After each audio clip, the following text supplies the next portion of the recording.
bersama-sama. Tetapi semuanya ini dikerjakan oleh Roh yang satu dan yang sama, yang memberikan karunia kepada tiap-tiap orang secara khusus, seperti yang dikehendakinya. Seperti yang dikehendakinya, dikehendaki oleh Roh. Nah, Bapak Ibu yang saya kasihi dalam Yesus Kristus, karunia Roh itu tidak sama dengan kepenuhan Roh, itu tidak sama dengan menerima Roh Kudus.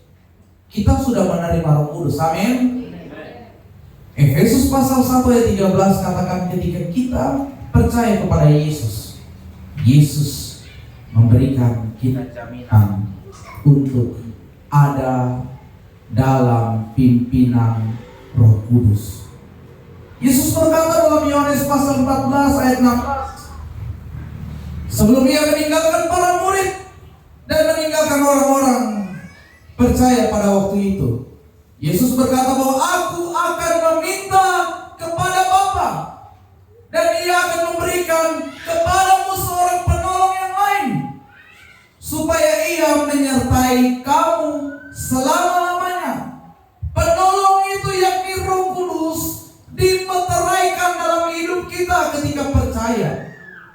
Hidup kita sebagai pengikut Tuhan, ketika kita membuka hati, ketika kita mengundang Yesus ada dan memulihkan keadaan, Yesus ada sebagai juru selamat kita, sudah ada Roh Kudus.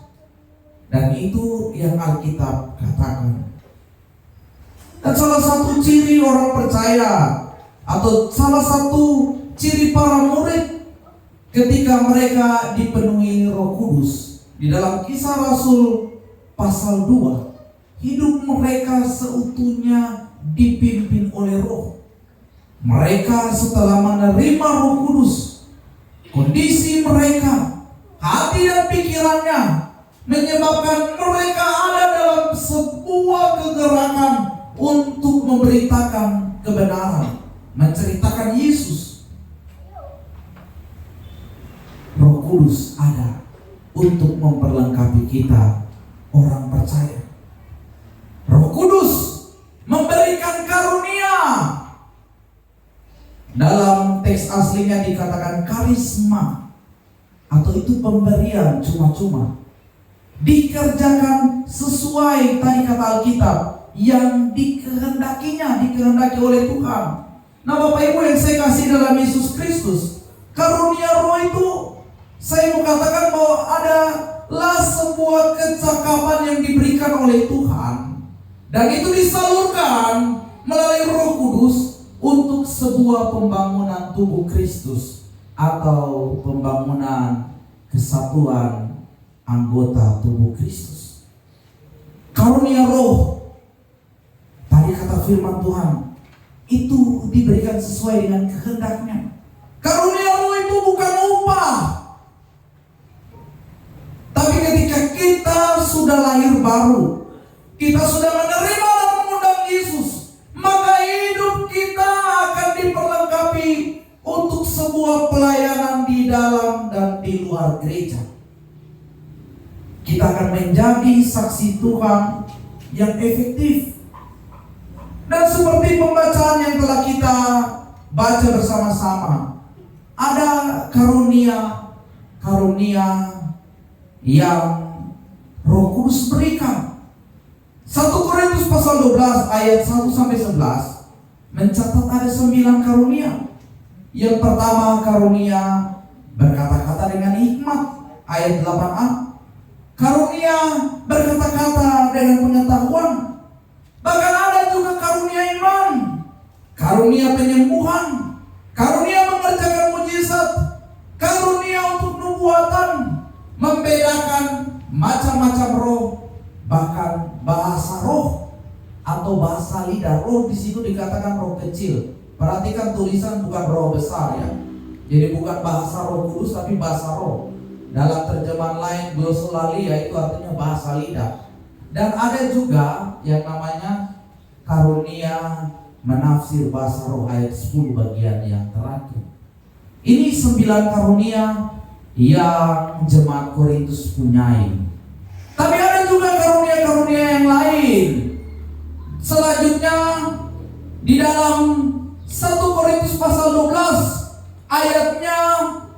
28, di situ dikatakan ada karunia kerasulan, ada karunia nubuatan, ada karunia pengajaran, ada karunia mujizat, ada karunia penyembuhan, ada juga karunia menolong atau karunia melayani, ada karunia kepemimpinan, dan ada karunia yang terakhir juga di dalam ayat 28 di dalam 1 Korintus pasal 12, karunia bahasa roh atau bahasa lidah.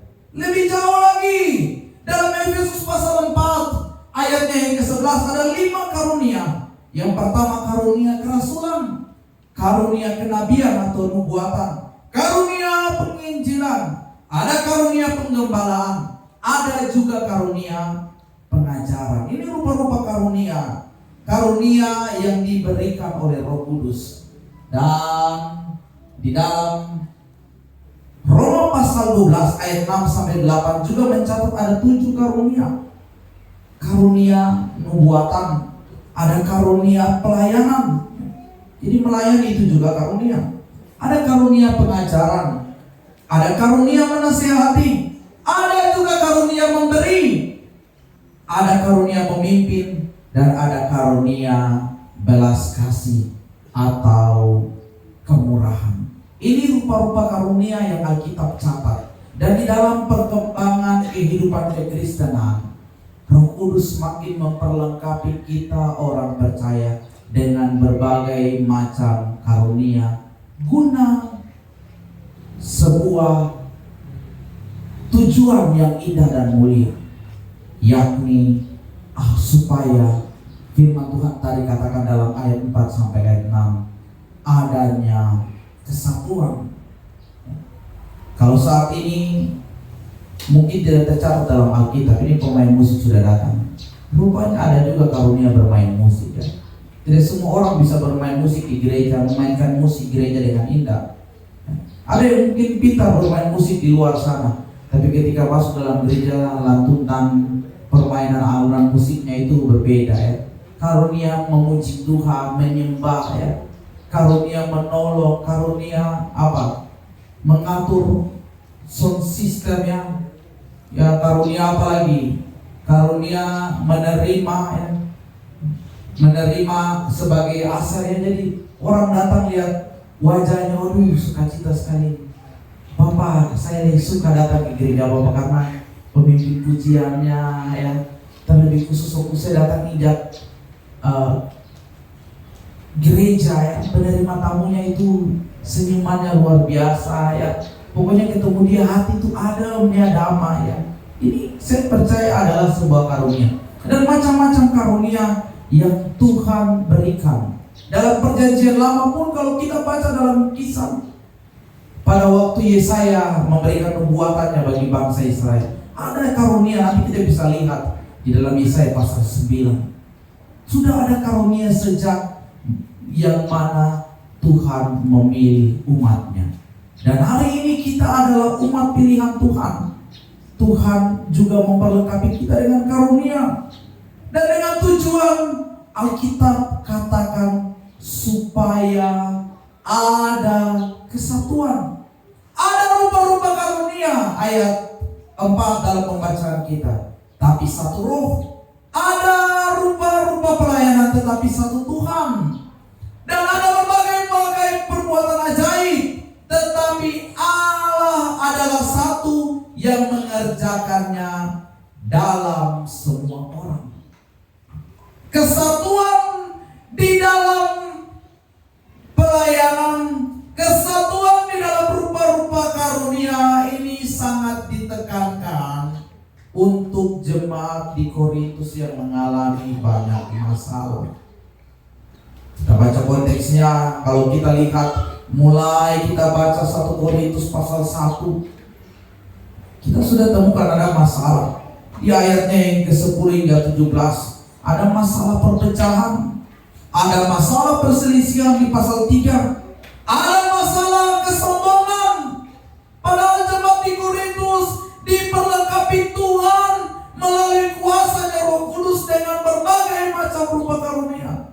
Tapi rupanya mereka tidak sadar dalam rupa-rupa karunia yang Tuhan berikan, iblis mengambil celah dengan membuat kacau jemaat. Dan kalau kita baca dengan baik di dalam pasal 12, rupanya ada penyalahgunaan karunia roh yang mana Paulus melihat itu dan menegur jemaat di Korintus. Nah, Bapak Ibu yang saya kasih dalam Yesus Kristus, ini menjadi pelajaran penting juga bagi hidup kita. Dalam kehidupan Kristen kita, ingat kita semua diperlengkapi oleh Tuhan dengan berbagai-bagai macam karunia, dengan berbagai-bagai macam kuasa yang dikerjakan oleh Roh Kudus untuk sekali lagi kita ada dalam kesatuan, untuk kita ada dalam sebuah keintiman dan bukan perpecahan, bukan perselisihan, bukan kesombongan dan lain sebagainya. Ini bukanlah hal yang dikehendaki oleh Tuhan. Mari sadari hal ini. Jangan kita sombong kalau Tuhan berikan kita mungkin bukan satu karunia, tapi seperti yang tadi kita sudah lihat rupa-rupa karunia. Oh, saya punya karunia ini 3, 4, luar biasa ya. Tuhan kasih saya karunia memberi, Tuhan kasih saya karunia mengajar, Tuhan kasih saya karunia membuat anak. Oh, cuma satu saja nih. Tunggu dulu ya. Saya mau bilang ini salah ya. Tuhan terlengkapi kita semua sama. Nanti kemudian dianalogikan di dalam ayatnya yang ke-12 hingga ayat yang ke-31 tentang tubuh manusia. Paulus menjelaskan maksud dari penulisan kebenaran untuk penggunaan karunia itu menggunakan analogi tubuh manusia yang terdiri dari banyak anggota, tetapi semuanya satu dan saling memperlengkapi. Inilah poin yang ingin saya juga sampaikan bagi kita, bahwa karunia yang Tuhan berikan bukan untuk diri sendiri, tapi untuk orang di sekitar kita, untuk kita saling melihat dan saling memperlengkapi, untuk sebuah tujuan yang indah dan mulia. Karena itulah maksud Tuhan memberikan penyataan roh dan karunia roh kepada sekalian kita.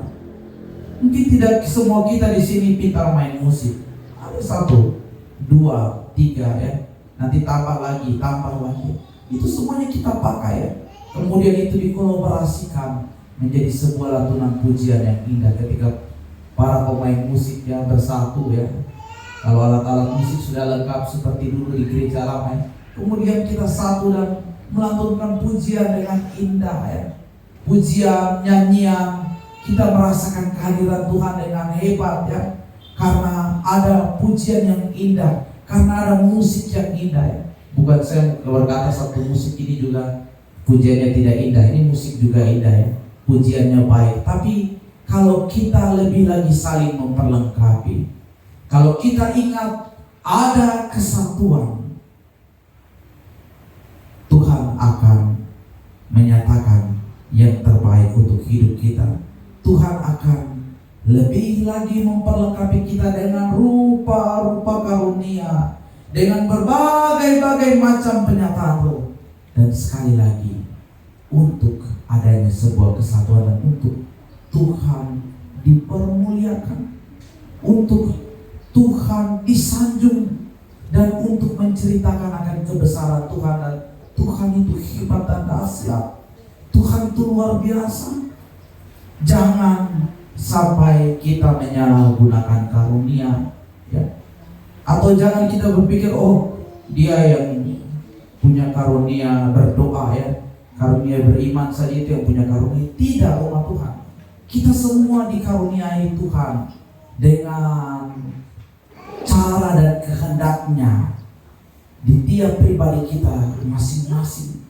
Tapi ingat, karunia yang Tuhan berikan adalah agar supaya ada kesatuan, agar supaya kita dapat saling memperlengkapi sebagai sesama anggota tubuh Kristus. Karena kita adalah satu di dalam Tuhan. Kita gereja yang kudus dan am, ya, kata firman Tuhan, yang am itu satu.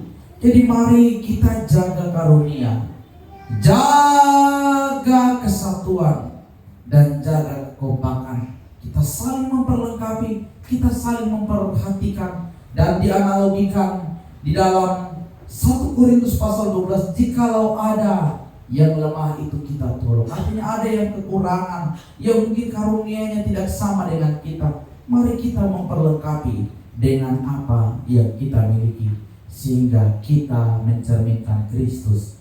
Dan saya percaya ketika kita menggunakan karunia sesuai dengan kehendak Tuhan, sesuai dengan apa yang Tuhan mau, banyak orang akan melihat Kristus dan banyak orang akan datang kepada Tuhan. Banyak orang akan tertarik kepada kekristenan dan bertanya-tanya, ada apa di dalam kekristenan? Ada apa di gereja itu? Ada apa dalam keluarga itu? Ada apa dengan orang itu? Kenapa? Dan lain sebagainya. Dan banyak orang akan datang kepada Kristus. Kita menjadi saksi Kristus yang efektif.